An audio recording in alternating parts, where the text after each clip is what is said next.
Good afternoon. So make sure this works first. Am I hitting the wrong button?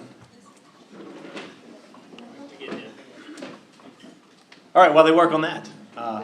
It's so nice to be with you this afternoon. Thank you, Hilda, for the introduction. I'm going to tell you a story today, and I'll be quite honest with you before we start the story. For a lot of people, it's a sad story. For some of us, it just may be a story, but it's our story, and it's important for all of us to hear and understand it. And so like any story, what I like to do is to break it up. It's still not working. Oh, there it is. Break it up into chapters, right? Because that's how you read a story. I will tell you the prelude to this story came about here recently. If anybody has seen the Netflix special Painkillers, if you haven't, I highly recommend it. But if you want to see how this all began in the United States of America, watch that. I know it may seem dramatized at times, and there's actors and so forth, but it's real. That's exactly how this all began with OxyContin, the Sackler family, Purdue Pharmacy. And that's what's led us to be where we are today. So we're going to jump into chapter 1. I call chapter 1 heroin. That's heroin on your screen. Heroin is an illicit drug that is only used for one purpose. People like to get high. It's the euphoric effect. The problem with that is that if you use too much heroin, the secondary effect of it is that it causes central nervous system depression and respiratory depression. And if you don't breathe enough, then you die. All right? So when people use too much of this drug, that's what ultimately ends up and happens. The picture on the bottom left is the three forms of heroin that we see. You see kind of the black stuff, they call that black tar heroin. You see kind of the bottom part that looks like talc powder. It's white, like baby powder. The most common form we see is the brown form. It looks a lot like sand. When I describe that to people, I would like you to understand that I'm not talking about Destin, Florida sand. I'm talking more like Biloxi or Gulfport sand. And so you kind of understand the difference of what we're talking about, but that's really what it looks like. I include this other picture because a lot of times in our mind when we talk about a drug like heroin, and in the future we'll talk about fentanyl, is that you oftentimes relate that to a needle and a spoon because that's what you've seen in a movie or on television. And I'm here to tell you today it's not always a needle and a spoon. And that's real important because when we look at other forms of distribution, you can see how this is spreading so wildly through our country, through our community, and killing so many people. When we do postmortem toxicology, meaning we look at your blood and urine after you've died, we never find heroin. That's because heroin almost immediately converts to a drug called 6-monoacetylmorphine, or 6-MAM for short.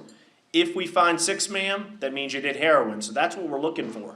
I put this slide in my presentation oftentimes because we get a lot of families that we're talking to about their loved one's death, and they're like, well, you said it was a heroin overdose, but I don't see heroin on the toxicology. That's because this is what heroin is.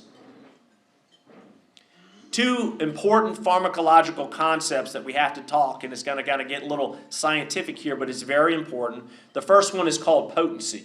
Potency is how strong a drug is, okay? If you've ever taken a Tylenol or an ibuprofen, like an ibuprofen 200 milligrams, you can rest assured that every ibuprofen you take has 200 milligrams. It's how potent it is. Therefore, that's the effect it's going to give you. That's because the makers of that drug have a quality assurance program. They use the FDA, and they make sure that every time you take the drug, it's that way. Drug dealers don't have a quality assurance program, nor do they use the FDA. So it is uncertain when you purchase an illicit drug like heroin off the street what its potency is.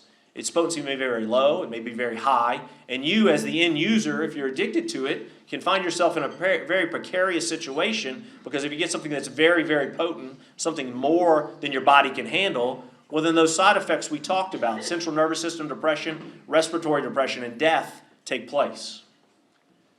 The second phenomenon is something called tolerance, and this is very specific when we talk about opioids. You might have heard tolerance before. Tolerance is that individual who says, you know, I went to the doctor, I got the pain pill, I took it for a few days, it stopped working, and then I called and said, what do I do? And they said, oh, take 2 of them. You had to take more.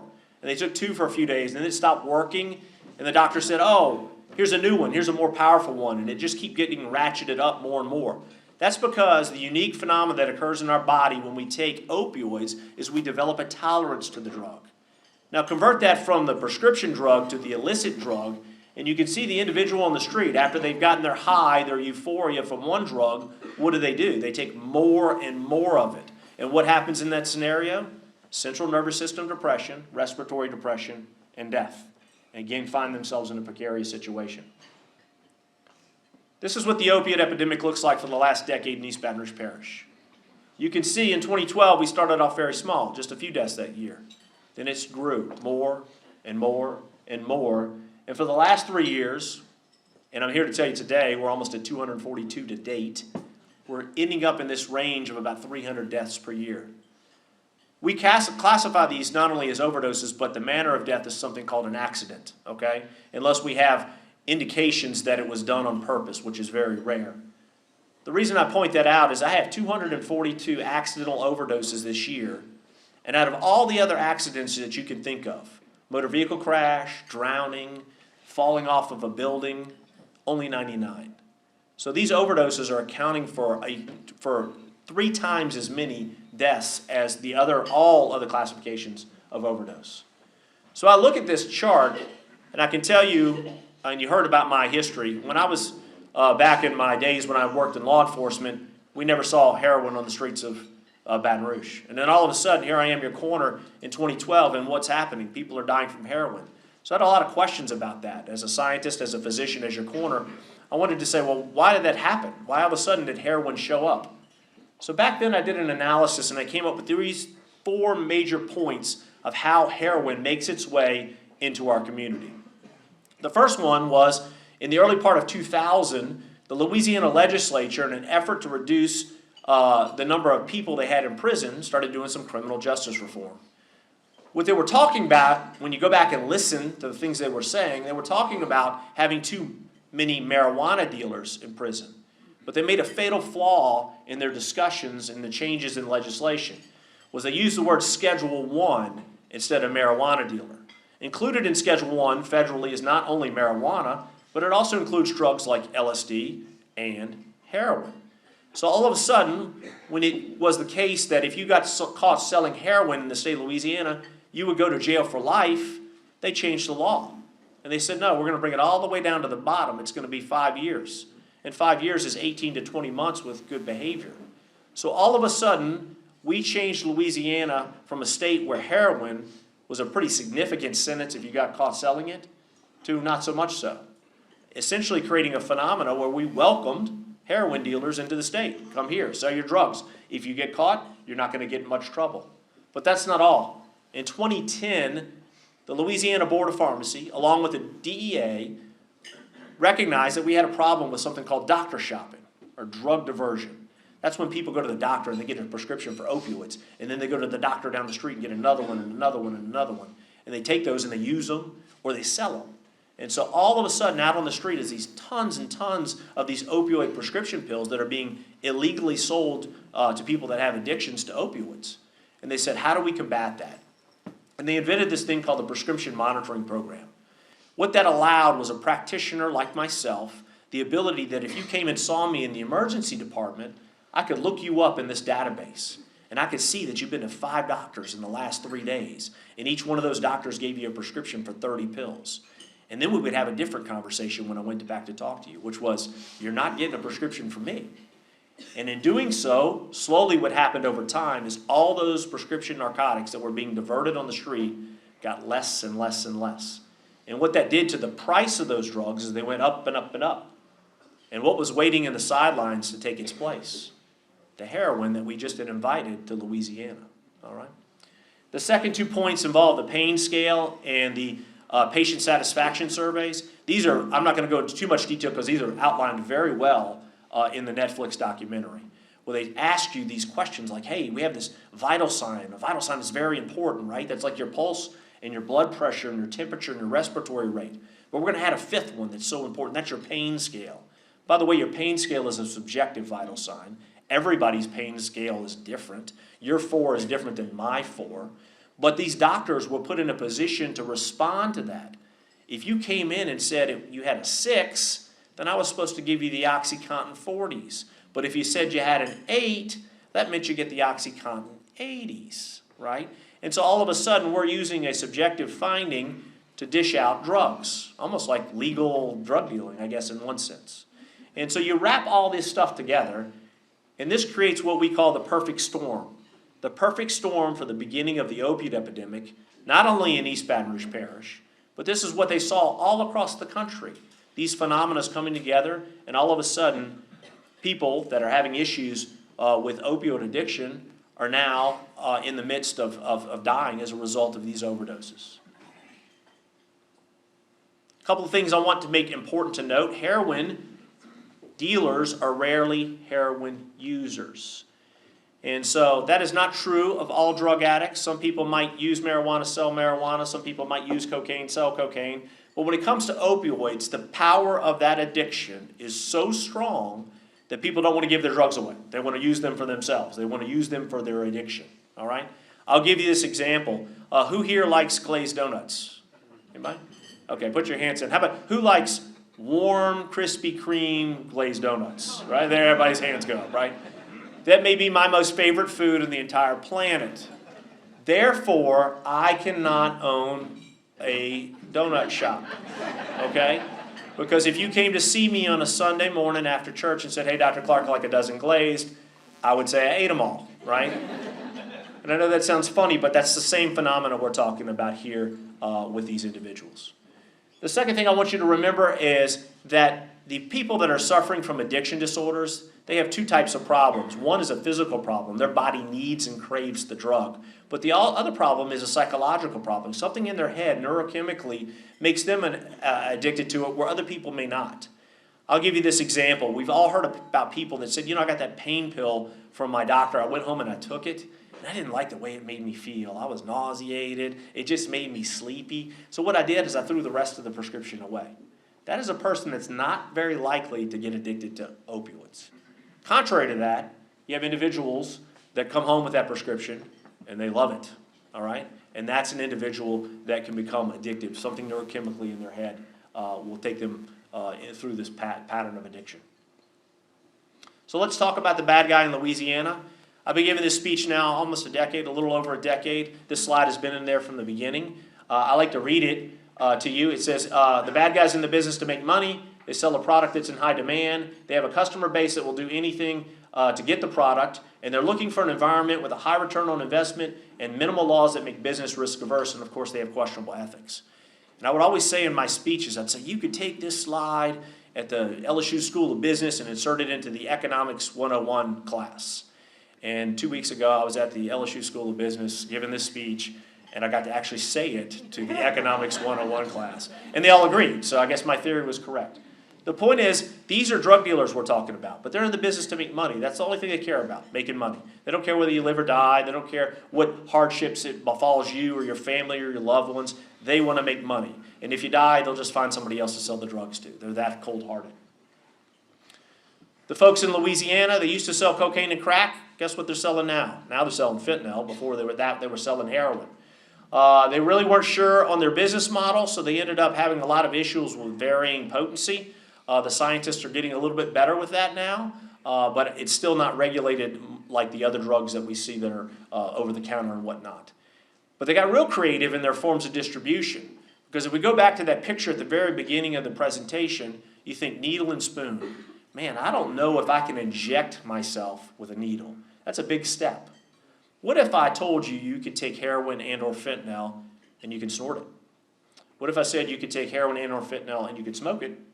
What if I told you you could take heroin and or fentanyl, press it into a pill, and just take it orally? Now all of a sudden I've increased the way this distribution takes place and the way the ingestion takes place. And what does that do to the market of people that I can sell it to? It's huge. It's huge. Now you don't have to inject yourself in your vein. You can use any one of those things, okay? And so that's why we've seen this thing explode the way it has.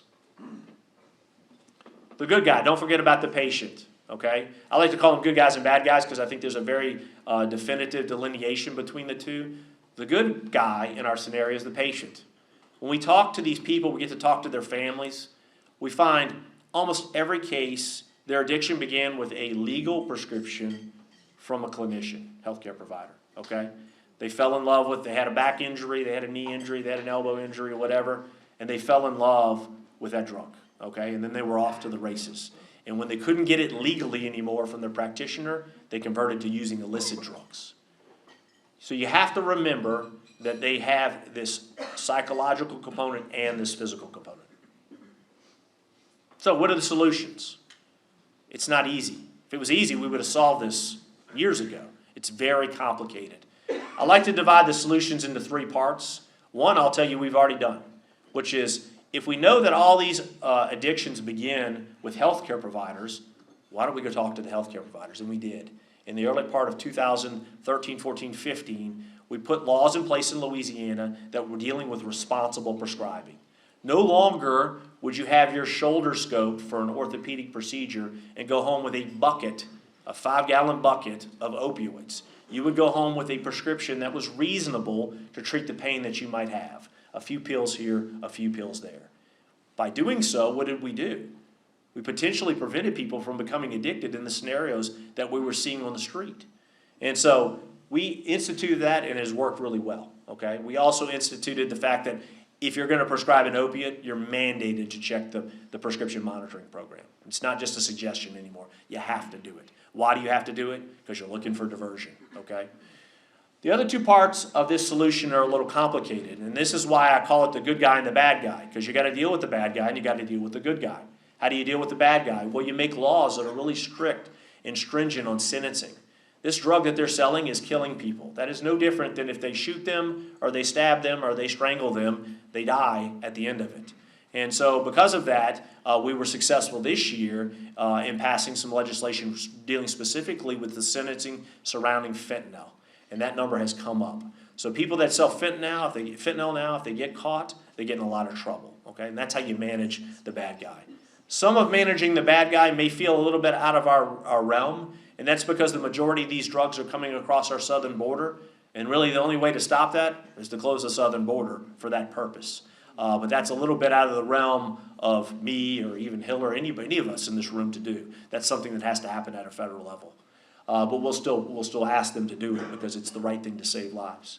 You take all that and you say, well, what's the third solution? The third solution is how do you manage the good guy? And that's the toughest one of them all. Because you got to manage them in two fashions. Remember the physical part and the psychological part. Physically, I can use drugs to do something called medically assisted treatment. These are drugs like Suboxone, Vivitrol, methadone was an older one. A way I can give you a drug to physically get you off of your opioid. Okay, we can do that in about 6 to 8 weeks, which sounds reasonable. But the second piece is how do you deal with them neurochemically, their brain, psychologically. And that's called cognitive behavioral therapy. The problem with cognitive behavioral therapy is it's not for 6 weeks. It may be 6 months. It may be 6 years. It may be their entire lifetime. And when you think about that time frame, you have to equate that to money. Cost a lot of money. So I think the biggest impact that can be made from all the pharmaceutical lawsuits that we've seen is right there. Right there. That's how you fix it. I talk for free. Okay, so education-wise, that's easy. Okay? But what we need is to get these people, the good guys, help. All right, that's chapter 1. It was kind of a long chapter. We'll jump into chapter 2. Chapter 2 is called fentanyl. So how do we hear about fentanyl? This is how it worked for me. We had the opportunity to go to a hotel here in East Baton Rouge Parish that we go to very often for drug overdoses. We were called by the maid who found somebody deceased inside their room. The person was 65 years old. We went, everything about the scene looked like a drug overdose. So we did our thing. We had the unique opportunity in this case to speak to the deceased person's sister. She told us this. She said, Doc, we knew cocaine was going to kill him one day. I said, wow, okay. She said, cocaine, he'd been abusing cocaine since he was 14 to 65. I said, great. So as an investigator, I call that a clue, right? Because essentially what she's doing is telling me what I should find in the toxicology. So we draw our toxicology, and despite what you see on TV, toxicology takes longer than commercial break to come back. But when we get our toxicology back a couple of months later, what do we find? No cocaine, 0 cocaine. We find fentanyl. And all of a sudden, when we look back at that sentinel event, from there forward, our chart is the same, but it looks different. Fentanyl's in yellow. Heroin's in navy blue. So you can see how heroin over the course of time has risen and kind of fallen out of favor. And then boom, fentanyl started to rise. And then boom, boom, fentanyl really rose, got really big. And so that's what we began to see, is that fentanyl was starting to take the place of heroin.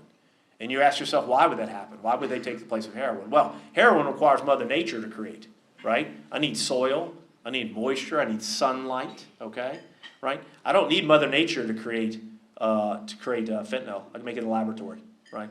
Have some chemists together all night long. They're making fentanyl, packaging it, and sending it out. And so that's why it became a much more lucrative drug for these drug dealers who were in the business of what? Making money. Chapter 3. So with chapter 3, it's kind of interesting. We call this one adulterated. We went back over the course of the last 3 years and we started seeing something that was very unique. When we take these fentanyl numbers, which is when we started going from just 100 or so deaths a year into the range of 300 deaths a year, we started to notice something, along with talking to our law enforcement partners, that now we were seeing cocaine and fentanyl mixed together, methamphetamine and fentanyl mixed together, marijuana and fentanyl mixed together. So you might say, well, that's kind of weird. Why would somebody be taking multiple different types of drugs? Usually people like to abuse stimulants or they like to abuse depressants. They kind of live in one of two categories. It's very rare for them to say, yeah, I just like it all. So we started to question that and say, why? Why all of a sudden would we see that? Well, here's the why. Why were we seeing adulterated drugs? So if I'm an occasional drug user, say I like to abuse cocaine, I might abuse cocaine on the weekend. I might abuse cocaine every couple of weeks. I might only do my methamphetamine on Friday because I know that my job is going to do a urine drug screen on me, so I want to get it out of my system before I go back on Monday, okay? Opioid dealers or opioid users, addicts, are not that way. They are using opioids and thinking about when they get their next opioid. They're already ready to buy it again. That's how addicting this is. So if I'm a drug dealer and I want to make money, what if I take the cocaine and put a little fentanyl in it and I give it to you and say, oh, it's cocaine, right? And you take it and you're like, wow, that's the best cocaine I ever had. Well, it's not the best cocaine you ever had because of the cocaine. It's the best cocaine you ever had because there's a touch of fentanyl in it. And one of two things happens. You either tell all your friends you want the best cocaine, you go see this guy, right? I make more money that way. Or I convert you. I give you the secret. I say, it's really not the cocaine that's good. It's the fentanyl that you like. And then they say, what? Well, I don't want cocaine anymore. Now I want fentanyl. And I don't want fentanyl every Friday like I used to buy my cocaine. What I want is fentanyl every day. Every day. And if I kill them, oh well, I got the money I needed. I'll replace them with somebody else. And that's the phenomena we've seen, is that fentanyl has now been adulterated and put into everything. Somebody thinks they're getting a pressed pill. Oh, it's just a Xanax, it's an Adderall pressed pill. No, it's not. It's a pressed pill of fentanyl. Kills them. All right? And so I would bet you are extremely highly pressed to find illicit drugs in the streets of East Baton Rouge Parish that don't have fentanyl in it. You're really lucky if you find something that doesn't have fentanyl in it. So what's our response? What's our solution to this? I told you the solutions. I like to talk about the response, and I like to talk about it because the response means the solution is long-term. The response is here and now. How are we going to fix this right this second? In the 1980s, we had a lot of people in this country young people dying from sudden cardiac death. They'd be playing basketball, boom, drop dead, okay? And we discovered that they were having cardiac arrhythmias. So what was our response to that? Well, we put out this thing called the AED, the automatic external defibrillator. I bet right now we're probably 15, 20 feet from an AED, okay? If not, there's one in my car if we need it, okay? But the point is that was our response to that, and guess what happened? We saved a lot of people's lives, all right? Then we flash forward, we have two major conflicts that occur overseas. In that, we found that a lot of people were getting wounded in their extremities. They were dying, bleeding out before they got to medical treatment, and they reintroduced a device that has been around for quite some time. They've been using tourniquets for forever, essentially, and they brought back these tourniquets. Okay, and they put these tourniquets, and now you're seeing what? First responders, firemen, EMS, police officers, even civilians have a tourniquet because they know if they can respond to extremity trauma quickly, they can save somebody's life. So what is our response to fentanyl? Our response to fentanyl is a drug called Narcan. Now, Narcan was introduced to the public in the last decade. Narcan has been around since the 1970s. You just didn't know about it because it was really only used in a hospital setting. All right? Now it has been pushed out into the community for its use. And so what are we seeing now? What am I suggesting? Is the widespread distribution of Narcan. Because that's what turns an opioid overdose death into just an opioid overdose. We can give them the drug. You squirt it up your nose. It's like using nasal Afrin type of spray. It reverses the scenario. I always tell people, though, if you're going to carry Narcan and you use it, the second step is to call 911. It's not to get anybody in trouble. It's because you need more Narcan. all right? This fentanyl is so powerful that it's taking multiple doses of Narcan to save people's lives. Even so much so, I can tell you in a hospital setting, sometimes people are being strung up on Narcan drips to keep them from going into that respiratory depression. So I think that is an immediate response that we can have, just like the AED, just like the tourniquet, that can lead us to solving some of these problems in a really close-knit fashion. So anyway, there is no chapter 4, there's no chapter 5, there's no chapter 6. But I'm concerned that if we don't do some things pretty quickly, then this book keeps writing itself. And so now is the time to act, and maybe there's only one more chapter, and that chapter is the conclusion of how we fixed it all. And that's why we need everybody's help. And that's why education is important. That's why learning this today, you might have heard me talk, and I've given this speech before, kind of heard the same information. Maybe you gleaned something new from it.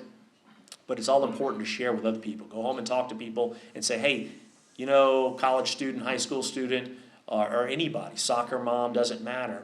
That pill that you think you're ingesting could be fentanyl and could kill you. And that's what it's going to do. It's going to end your life, and it's as simple as that.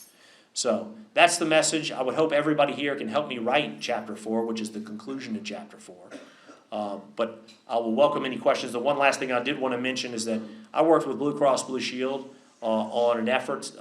There's a thing on your table, I believe, that deals with an effort about fentanyl and educating the community about fentanyl, some videos that we did. And if you got some time to check that out, we'd appreciate it, as well as painkillers. So thank you for the opportunity, and I'll certainly welcome some questions. Yes, ma'am. With all the litter cleanup in town, they'll show pictures of all the needles that they've got. What do you think most of those are used from? I guess a lot of them are exercise steroids, but I'm probably not sure. So the question is about all the needles. You see these photographs, and I guess the newspaper on the news media that show these bags and bags of used needles. I would say the majority of those are used for exactly this, fentanyl and opioid use. They have clean needle programs. These are not a new thing. I think we have some probably here locally. There are clean needle programs all over the world. The intention of those is to prevent the passage of communicable diseases like HIV. But the unintended consequences is now everybody has readily access, availability of these needles to inject their fentanyl. So it's a bit of a double-edged sword. So, yes, ma'am. You mentioned earlier about increased sentencing, and maybe this is a question for Hiller. What is the average sentence for a fentanyl dealer today? What's the new one? Carries up to 40 years. 40 carries it. So the new sentencing guidelines for fentanyl distribution carries up to 40 years. So you're talking about going from life in prison essentially all the way down to the bottom, and now we're creeping back up to 40 years. So, yes, sir. So with the rise in fentanyl-related deaths, have you seen, or what do you think the impact is going to be on this push or this familiarity with legalized marijuana? Yeah, so it's an interesting phenomenon. Anytime we're talking about legalizing marijuana, anytime you legalize a drug, certainly that'll occur in a very controlled environment. But it doesn't mean the illicit environment goes away, right? And so that doesn't matter what you legalize, there's always an illicit environment. And the illicit environment plays a role when you talk about price. When people say, well, you made marijuana legal, but I can't afford that, but I can afford this over here. And at the end of the day, what are they looking for? They're looking for the euphoria. So where do they go? They go over to the illicit side, which, as we all know, is a very unsafe, unregulated side. So it doesn't solve anything, really. You know, it's a whole different discussion altogether. So, yes, ma'am. Has the Prescaney survey been changed to remove that? It is. So she asked about the Prescaney survey, and I gleaned over that just for time's sake. The Prescaney survey, there was a point in time when we thought it would be a good idea in healthcare to have customer satisfaction, like when you go to a restaurant or a hotel or whatnot.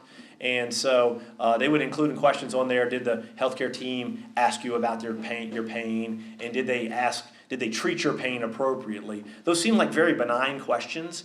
If you're an addict, they're not. If you're an addict, what they're asking you is, did they get you high? And so if they didn't get you high, your answer is, no, these guys are terrible, and you get a bad survey. And then what happens with that survey is it goes back to the hospital, and then the hospital comes and talks to the clinician or the practitioner and says, you need to make our people more happy. And I'm like, well, do you want me to become high? Or that's what you're asking me. They have since removed those questions, which is a good thing. Dr. Clark, Yes, sorry. is possessing a fentanyl test kit considered drug paraphernalia? No, so possessing a fentanyl test kit, is that drug paraphernalia? I do not believe it is, but let me talk about testing just in general. So if you have a drug that you want to make sure doesn't have fentanyl in it, right, a pill or something, you're going to break a piece off of that pill and you're going to test it, okay? And then your test kit says, oh, no, there's no fentanyl in it, so then you ingest it. What if the fentanyl that's in that pill is still in the pill, wasn't in the part you ingested? It's a bit of little Russian roulette you're playing there, so that's why I don't think test kits are a good idea. Otherwise, you would consume all of your product in testing it, and then you would have nothing to consume, so it's not really a good plan. Yes, sir. Is the fentanyl user the same population as the opioid user or the heroin user, or is there some disparity between the two? So we're talking about populations. Who does this? And the answer to that is it's everybody. And there's no difference, okay? An opioid addict can be anybody, and we've seen cases as young as 18 years old, some jurisdictions 16, all the way up into the 60s. It's man and woman. It doesn't matter if you're rich or poor. It doesn't matter what religion you are. None of that matters. It is anybody and everybody. That's what makes this so deadly, because it's such a large number of people. But the other thing is you can't look at somebody and go, oh, that's an opioid addict, that's an opioid addict. You have no idea. And so as a practitioner, just as a healthcare provider, I've got to be very cautious when I write an opioid prescription, because I may be starting someone's addiction just by simply signing my name. So, yes. Where I work, we have AEDs and we have first aid kits. Should there be Narcan in the first aid kit or in the AED box? Yes, I think it's a great question. Where do you put the Narcan? You put it right next to the AED, right?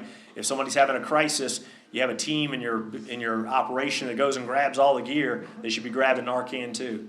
I can tell you I've spoken to a few of the fraternities on LSU's campus about this phenomena, and a lot of them have been very progressive in going out and purchasing Narcan because they don't want somebody at a party at their house to find them blue in the bathroom, and they want to have the ability to respond and not wait on EMS. So, What's the safe dosage of fentanyl and what's the lethal dosage? So in the field, we're talking about dosage on fentanyl. In the illicit market, you have no idea because you don't know the potency of it. So it's hard to judge a dosage.